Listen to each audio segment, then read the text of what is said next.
Hi, I'm presenting my DXR presentation. My patient was Mr. Rossetti. He's a 78-year-old male patient that comes in complaining of left-sided chest pain. He has had chest pain for several years that he takes nitroglycerin for, and usually it resolves. However, over the last 3 days, he's had some atypical chest pain. The chest pain is described as burning and tingling in the left chest area, and it radiates into his left arm and hand. It does wake him up out of sleep, and it is worse with exertion. He doesn't complain of any other symptoms associated with it. No nausea, no dizziness, no shortness of breath. He has not had any recent illness or injury. He did have a stress test 5 years ago that he states was abnormal, but he has not had a follow-up since that time. And the pain is a 5 out of 10 on a pain scale. For his past medical history, he has hypertension and angina, which are both controlled. He had a cholesterol level drawn, although he didn't know the date. The results were 245. He has had multiple hernia repairs. He has had a tonsillectomy, a left mastoid operation, which did cause some hearing loss in his left ear, and he had a tetanus shot 15 years ago. He doesn't have any drug allergies, no food allergies, no latex or seasonal allergies. His meds include Procardia XL 60 milligrams once a day, isosorbide 40 milligrams 3 times a day, and nitroglycerin 1 to 2 sublingual as needed for chest pain. He was taking aspirin, but recently stopped this due to GI upset.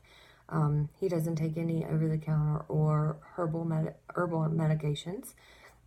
His family history, his mother and father both died when he was young. He doesn't know the cause of death, and he did not give the ages. He had 2 sisters who both died of TB. Again, he didn't give the ages. 3 brothers who all died between the ages of 60 and 90, but he wasn't sure what they died of, but he doesn't think he has any cardiac family history or diabetes, stroke, or cancer in his family. His social history, he drinks 2 beers per week. He's never been a tobacco user, no illicit drug use. There's very little exercise. The only exercise he gets are chores around the house.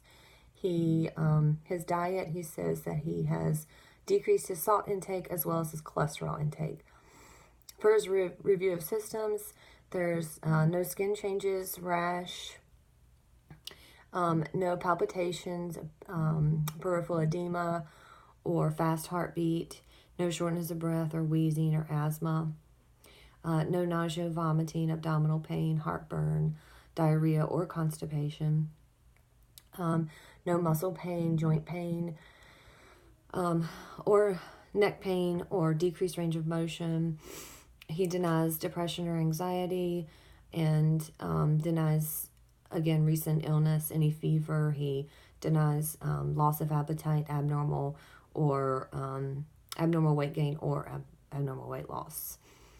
On exam, he had a 3 out of 6 murmur heard in the aortic area. That was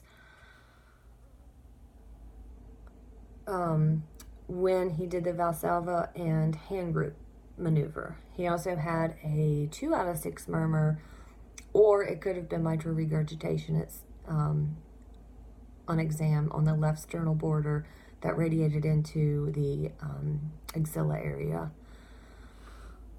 For his lungs, lung sounds were clear throughout, no wheezes, no abdominal bowel sounds were heard and normal active in all 4 quadrants, no abdominal tenderness on palpation.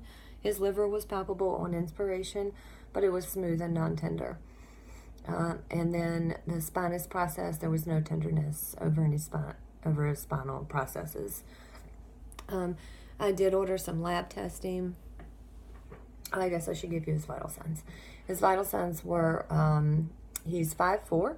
He weighs 198 pounds. His blood pressure is 140/70, pulse rate 112, temperature 97.2, respirations were 20, and his O2 is 97 on room air. So he was also in no acute distress, and he appeared younger than his stated age.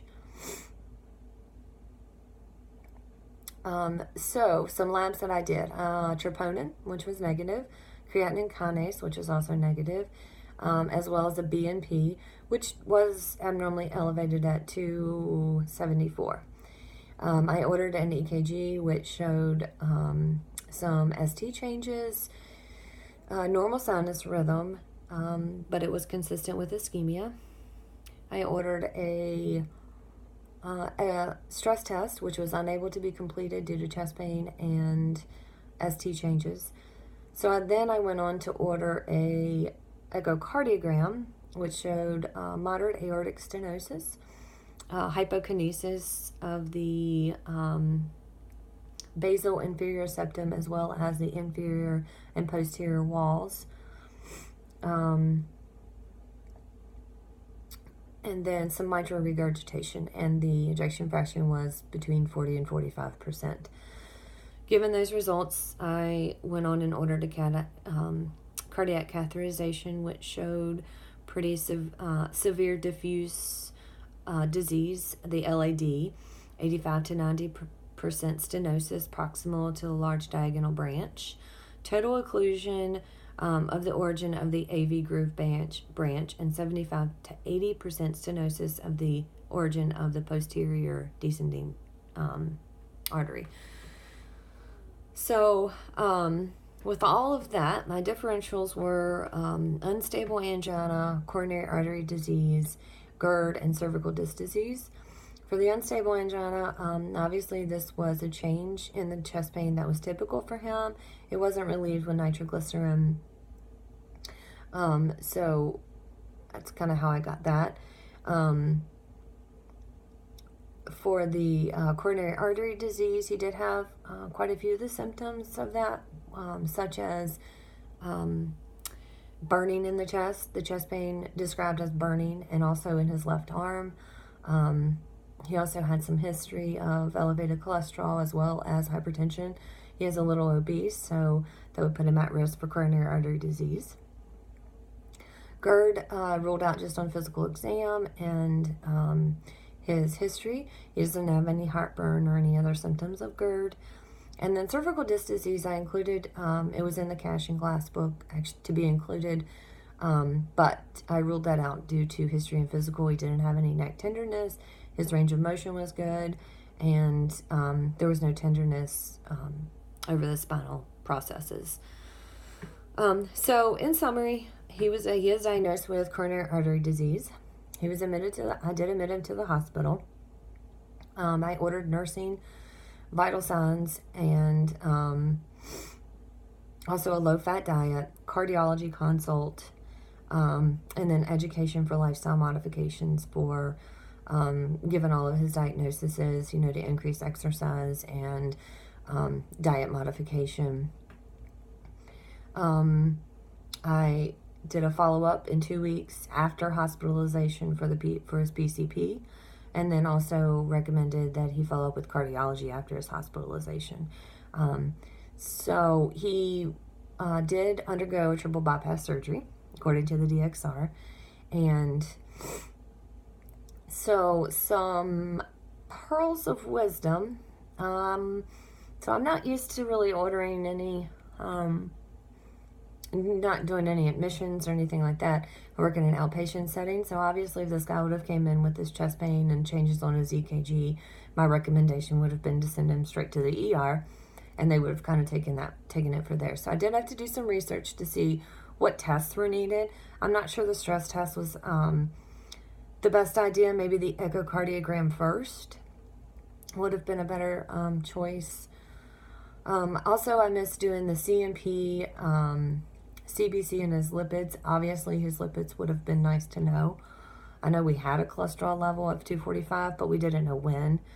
He didn't have a date for us, so that would have been nice to know, especially with, the stenosis and the occlusions that he has going on, the blockages. So also the CMP to just ensure he's hemodynamically stable.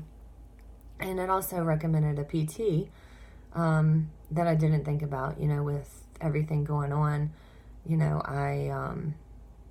It just didn't cross my mind to order that, but it would be necessary given the coronary artery disease. And then the other thing with admitting to the hospital is IV fluid, or an IV access, and then IV fluids given to him. Just didn't really think about that. And then you'd want to do that to keep him hemodynamically stable. And also recommended for IV heparin, so you'd already have that IV access in place. Some other medications that were recommended were aspirin. I know he stopped it because of the GI upset that he was having, but he'd need to probably try to continue that, or we could change that to something else, and also a beta blocker. And then the DXR also recommended morphine for pain control for him.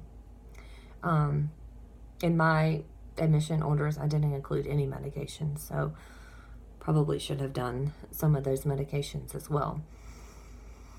I feel like I did a pretty good job on asking all the appropriate questions. The most things I had trouble with were the admitting to the hospital, and then as well as that, just some labs that I overlooked. I was just blown away by the cardiac testing that had came back. Thank you.